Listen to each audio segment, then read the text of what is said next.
Welcome back दोस्तों। चलिए discuss करते हैं इंपॉर्टेंट करंट अफेयर्स क्वेश्चन और उनसे जुड़े इंपॉर्टेंट फैक्ट्स को। नमस्कार, मैं हूं Abhay Singh, current affairs for exam से। ब्रह्मोस मिसाइल भारत और किस देश ने मिलकर विकसित की है? आपके ऑप्शन हैं फ्रेंड, रूस, फ्रांस, इसराइल या जर्मनी। इसका सही जवाब है दोस्तों, रूस, रशिया। दोस्तों, ब्रह्मोस मिसाइल भारत की डीआरडीओ और रशिया की एनपीओ के बीच एक जॉइंट मिसाइल प्रोजेक्ट है, जिसका नाम ब्रह्मपुत्र और मॉस्कवा नदी के नाम पर रखा गया है।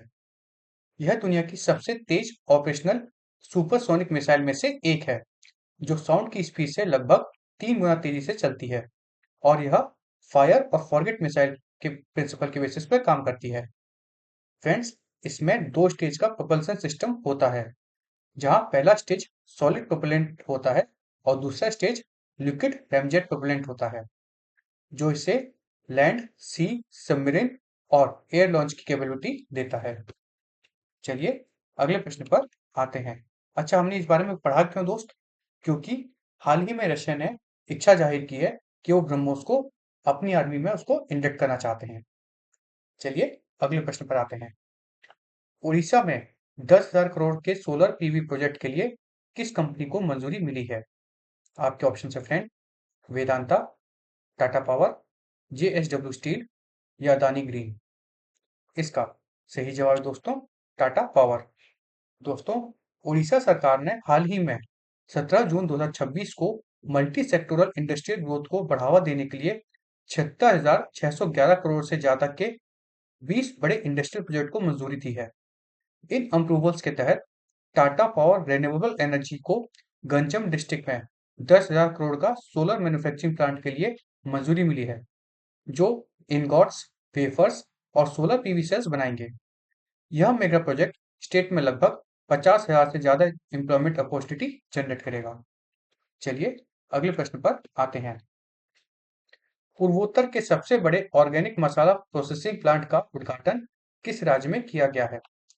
आपके ऑप्शन है फ्रेंड, असम, मणिपुर, मेघालय या मिजोरम। इसका सही जवाब है दोस्तों, मेघालय। दोस्तों, हाल ही में री भोई डिस्ट्रिक्ट के भोईरियापोंग में नॉर्थ ईस्ट इंडिया के सबसे बड़े ऑर्गेनिक स्पाइस प्रोसेसिंग प्लांट की शुरुआत हुई है, जिसका उद्घाटन हाल ही में union finance minister Shrimati Nirmala Sitharaman ji ने किया है। इस फैसिलिटी को ईस्टर्न वी Bhoi organic farmer producer company ने एस्टेब्लिश किया है, जिसके पास 10,000 टन से ज्यादा की एनुअल प्रोसेसिंग कैपेसिटी है, और इसे 5,500 से ज्यादा ऑर्गेनिक फार्मर्स को डायरेक्ट फायदा होगा। यह प्लांट मेघालय में उगने वाले अदरक, काली मिर्च, टर्मरिक और तेज पत्ता जैसे क्रॉप्स की क्लीनिंग, ग्रेडिंग, ड्राइंग और पैकेजिंग करके उनकी वैल्यू एडिशन बढ़ाएगा। दोस्तों, यह इनिशिएटिव सेंट्रल गवर्नमेंट के mission organic value chain development के ऑब्जेक्टिव्स के मुताबिक है, जिसमें रूरल लाइवलीहुड और बांग्लादेश के साथ लगने वाले जो स्टेट बॉर्डर्स हैं, उनको उनके एग्रीकल्चर एक्सपोर्ट इकोसिस्टम को बढ़ाने का प्लान है। चलिए अगले प्रश्न पर आते हैं। इनमें से कौन सा मिशन 2047 तक सिकल सेल को खत्म करने का लक्ष्य रखता है? आपके ऑप्शन है फ्रेंड, एनएचएम, टीबीएम, पोषण या फिर एनएससी एईएम। दोस्तों, इसका सही जवाब है एनएससी एईएम, अर्थात national sickle cell anaemia elimination mission. दोस्तों, भारत ने साल 2047 तक देश से सिकल सेल एनीमिया को पूरी तरह एलिमिनेट करने का टारगेट रखा है, और इसकी शुरुआत हुई थी 1 जुलाई 2023 को। कहां से? शहडोल, मध्य प्रदेश से। जून 2026 तक इस मिशन के तहत 40 साल की उम्र से 40 साल की उम्र के 7 करोड़ से ज्यादा लोगों की स्क्रीनिंग की जा चुकी है, जिसमें बीमारी के पेशेंट्स और कैरियर्स को आभा लिंक्ड डिजिटल सिस्टम से ट्रैक किया गया है। फ्रेंड्स, सिकल सेल क्या होता है? तो सिकल सेल अनीमिया एक ऑटोसोमल रेसेसिव जेनेटिक म्यूटेशन होता है, जो रेड ब्लड सेल अर्थात आरबीसी को सिकल अर्थात हंसी के आकार का बना देता है, जिसके कारण उसकी ऑक्सीजन ट्रांसपोर्टेशन जो कैपेसिटी होती है वह घट जाती है, और वो ब्लड सर्कुलेशन, जो ऑक्सीजन ट्रांसपोर्टेशन कैपेसिटी होती है, वो ब्लड सर्कुलेशन में ब्लॉक हो जाती है। चलिए अगले प्रश्न पर आते हैं। भारत के स्मार्ट वेयर हाउसिंग सिस्टम में मुख्य रूप से किस तकनीक का इस्तेमाल किया जाता है? आपके ऑप्शन है फ्रेंड, एआई, जीपीएस, जीआईएस या आरएफआईडी। इसका सही जवाब है दोस्तों एआई, आर्टिफिशियल इंटेलिजेंस। दोस्तों गवर्नमेंट ने भारत मंडपम, जो कि नई दिल्ली में स्थित है, वहां से एक smart warehousing system launch किया है, जो एडवांस डिजिटल टेक्नोलॉजी के जरिए फूड ग्रेन स्टोरेज को मॉडर्नाइज करेगा। यह सिस्टम दुनिया का सबसे बड़ा एआई और internet of things warehousing development है, जो पीडीएस अर्थात पब्लिक डिस्ट्रीब्यूशन सिस्टम में ट्रांसपेरेंसी और स्टोरेज को बेहतर बनाकर 80 करोड़ से ज्यादा बेनिफिशियरीज के फूड सिक्योरिटी को मजबूत करेगा। चलिए अगले प्रश्न पर आते हैं। इनमें से किन देशों ने मिलकर एसईपीई कैट जैगुआर विमान विकसित किया था? आपके ऑप्शन है फ्रेंड, यूएस और फ्रांस, यूके और जर्मनी, रशिया और फ्रांस या यूके और फ्रांस। इसका सही जवाब दोस्तों यूके और फ्रांस। दोस्तों इस बारे में हम क्यों पढ़ रहे हैं? क्योंकि भारत ने हाल ही में 2026 में यूनाइटेड किंगडम से 9 रिटायर्ड सेपेकेट जैगुआर एयरक्राफ्ट एक्वायर किए हैं, जिनका यूज एक्सटेंसिवली और एक्सक्लूसिवली पुर्जों को निकालने और स्पेयर पार्ट्स की रिकवरी के लिए किया जाएगा।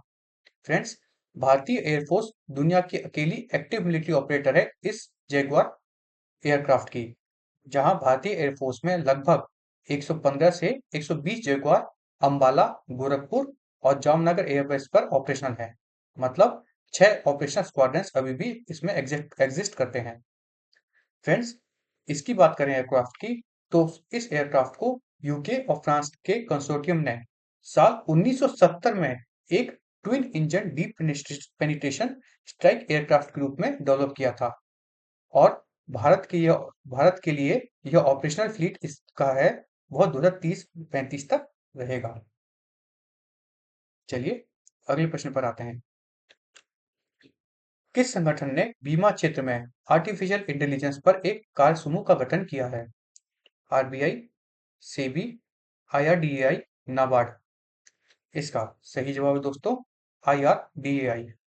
दोस्तों insurance regulatory and development authority of India ने इंश्योरेंस सेक्टर में आर्टिफिशियल इंटेलिजेंस के एप्लीकेशन के लिए एक 7 मेंबर वर्किंग ग्रुप का गठन किया है। इस वर्किंग ग्रुप के चेयरमैन होंगे संदीप के शुक्ला, जिनकी यहाँ फोटो लगी है। फ्रेंड्स, आईआरडीएआई की बात करें तो आईआरडीएआई को आईआरडीए एक्ट 1999 के तहत एस्टैब्लिश किया गया है, और इस कमेटी को अपनी रिकमेंडेशन फॉर्मेशन जो है वह 3 महीने के अंदर देनी है। चलिए अगले प्रश्न पर आते हैं। 2026 में 10वां थाईलैंड भारत रक्षा संवाद कहाँ आयोजित हुआ था? आपके ऑप्शन है फ्रेंड, जकार्ता, बैंकॉक, मनीला या हनोई। इसका सही जवाब है दोस्तों बैंकॉक। दोस्तों 10वां थाईलैंड भारत डिफेंस डायलॉग हाल ही में बैंकॉक थाईलैंड में आयोजित किया गया था, जहां दोनों देशों ने अपने डिफेंस कॉपरेशन के पूरे स्पेक्ट्रम का रिव्यू किया है। फ्रेंड्स, भारत और थाईलैंड ने साल 2025 में अपने रिश्तों को स्ट्रेटेजिक पार्टनरशिप में एलिवेट किया था, अर्थात उसको प्रमोट किया था। चलिए अगले प्रश्न पर आते हैं। कुंडमकुलम प्रोजेक्ट इनमें से किस तकनीक का इस्तेमाल किया जाता है? PHWR, VVER 1000, BWR या CANDU? दोस्तों इसका सही जवाब है VVER 1000। अच्छा, कुंडमकुलम प्रोजेक्ट का मतलब हम बात कर रहे हैं वहां पे जो पावर प्लांट है, न्यूक्लियर पावर प्लांट की। फ्रेंड्स, तमिलनाडु के तिरुनेलवेली डिस्ट्रिक्ट में स्थित कुंडमकुलम न्यूक्लियर पावर प्रोजेक्ट के यूनिट 5 में हाल ही में 320 टन का रिएक्टर प्रेशर वेसल इंस्टॉल किया गया है, जिसे AERB ने 2 मई 2026 को क्लियरेंस दी थी। Friends, Kudankulam project historic Indo Russian civil nuclear cooperation framework, जो कि 1988 का एग्रीमेंट है, के तहत डेवलप किया गया है, जो Russian design VVER 1000 pressurised water reactor technology का यूज करता है। NPCI इस प्रोजेक्ट को ऑपरेट करती है, और यहाँ प्लांट 6 यूनिट की टोटल कैपेसिटी 6000 मेगावाट है, जो भारत के साल 2047 तक 100 गीगावाट न्यूक्लियर कैपेसिटी हासिल करने का टारगेट सपोर्ट करेगा। चलिए अगले प्रश्न पर आते हैं। भारतीय तटरक्षक बल में शामिल किए गए पहले स्वदेशी एयर क्वेश्चन वाहन का नाम क्या है? H551, H561, H571, H581। इसका सही जवाब है दोस्तों H561। दोस्तों, हाल ही में इंडियन कोस्ट गार्ड ने अपने पहले इंडिजिनस अर्थात स्वदेशी एयर क्वेश्चन व्हीकल को इंडक्ट किया है, जिसे ऑफिशियली डेजिग्नेशन H561 दिया गया है। इस होवरक्राफ्ट को गोवा के चोंगले शिपयार्ड में बनाया गया है, जो 6 इंडिजिनस होवरक्राफ्ट की सीरीज में पहली है। Friends, air cushion vehicle pressurised air layers पर चलते हैं, जो उन्हें पानी, मड फ्लैट्स, बीचेस, मार्शेस जैसी मुश्किल टेरेन में 45 नॉट की मैक्सिमम स्पीड से ऑपरेट करने की क्षमता प्रदान करते हैं। चलिए अगले प्रश्न पर आते हैं। हाल ही में पहचाने गए बैक्टीरिया के प्रकारों द्वारा किस प्लास्टिक पॉलीमर को नष्ट किया गया है? पीईटी, नायलॉन, पीवीसी या टेफ्लॉन? इसका सही जवाब है फ्रेंड्स पीवीसी, पॉलीविनाइल क्लोराइड। दोस्तों, कायरो यूनिवर्सिटी जो कि इजिप्ट में है के फैकल्टी ऑफ साइंस के रिसर्चर्स ने एक ऐसी बैक्टीरिया की खोज की है जो सबसे मुश्किल माने जाने वाले पीवीसी अर्थात पॉलीविनाइल क्लोराइड माइक्रोप्लास्टिक को डिग्रेड कर सकती है। इस स्टडी के मुताबिक स्ट्रिप्टोजेनिमोनस स्पेशल NH2 बैक्टीरिया स्टेन ने अकेले पीवीसी माइक्रोप्लास्टिक का वेट 23% तक कम किया है। चलिए अगले प्रश्न पर आते हैं। मिशामी टाकिन का वैज्ञानिक नाम क्या है? Bos indicus, Capra हिरस, obvious Eris या बोडोरकस टैक्सिकोलर? तो इसका सही जवाब है दोस्तों बोडोरकस टैक्सिकोलर। दोस्तों, इस बारे में हम इसलिए पढ़ रहे हैं क्योंकि नॉर्थ सिक्किम के टिंगडा रिजर्व फॉरेस्ट में पेट्रोल ऑपरेशन के दौरान 8 मिशिमी टाकिन्स को रिकॉर्ड किया गया है, जो इस स्टेट में उनकी पहली कंफर्ट वीडियो डॉक्यूमेंटेशन है। फ्रेंड्स, मिसामी टाकिन जिनका साइंटिफिक नेम है ब्यूडोरकास टैक्सिकोलर, यह बोविडे फैमिली का एक यूनिक गोट एंटीलोप है जो ईस्टर्न हिमालयस एल्पाइन इकोसिस्टम में पाया जाता है। कहाँ कहाँ? भारत, भूटान, चाइना और म्यांमार में। चलिए अगले प्रश्न पर आते हैं। विश्व संगीत दिवस सबसे पहले किस देश में मनाया गया था? जर्मनी, फ्रांस, इटली या स्पेन? इसका सही जवाब है दोस्तों फ्रांस।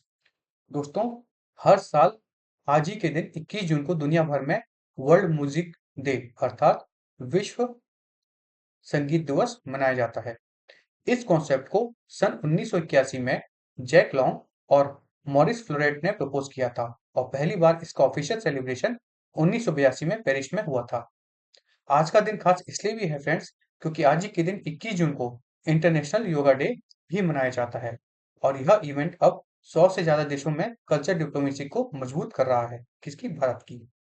चलिए अगले प्रश्न पर आते हैं। इनमें से कौन सा प्रोजेक्ट कोयला गैसीकरण से जुड़ा है? BCGCL, NTPC, नाल्को या MCL? इसका सही जवाब है दोस्तों BCGCL। दोस्तों, हाल ही में जून 2026 में उड़ीसा सरकार के 2 साल पूरे होने और प्रेसिडेंट श्रीमती द्रौपदी मुर्मू के 68वें बर्थडे के मौके पर रायरंगपुर मयूरभंज में 47,600 करोड़ से ज्यादा के डेवलपमेंट प्रोजेक्ट्स की सौगात दी गई है। इस इवेंट का थीम था विकास का धारा ओडिशा सारा, जिसमें 600 मेगावाट के अपर इंद्रावती पम्प स्टोरेज प्रोजेक्ट की नींव रखी गई और IB thermal power station project का स्टेज 2 में 2 नए 660 मेगावाट के यूनिट्स अप्रूव किए गए हैं। फ्रेंड्स, झारसुगुड़ा डिस्ट्रिक्ट के लखनपुर में कोल गैसिफिकेशन के लिए Bharat coal gasification and chemical limited अर्थात BCGCL का 25,000 करोड़ का प्रोजेक्ट भी शुरू किया गया है। चलिए अब कल का प्रश्न देखते हैं।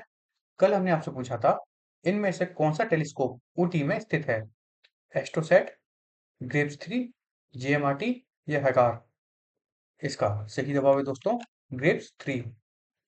दोस्तों, मुंबई, कोच्चि और जापान के रिसर्चर्स ने एक कोलैबोरेटिव स्टडी के तहत ग्रेव 3 टेलीस्कोप का यूज करके कॉस्मिक रे मॉन्स पर एटमॉस्फेरिक टेम्परेचर के इफेक्ट्स को ट्रैक किया है और यह इसलिए न्यूज में भी है।